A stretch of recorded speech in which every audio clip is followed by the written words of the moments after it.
Welcome to Penrose Learning, where we make understanding easy. You start by enabling a virtual button so you can trigger Apple Pay without the side button.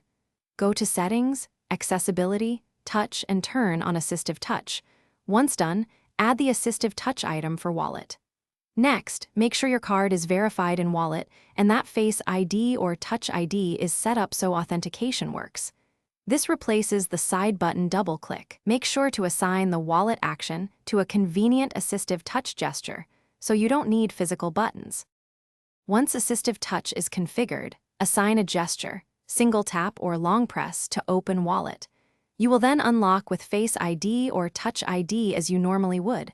Once authenticated, tap the wallet icon from the floating menu to bring up your cards. When paying, present the top card to the reader and keep the device steady.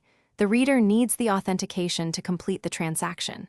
If you expect frequent use, customize a quicker gesture. To finish, select the card and wallet, authenticate with Face ID or Touch ID, and hold the top of your iPhone near the contactless reader until the checkmark and done message appear.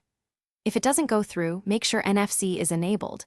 Once done, try closing wallet and reopening it.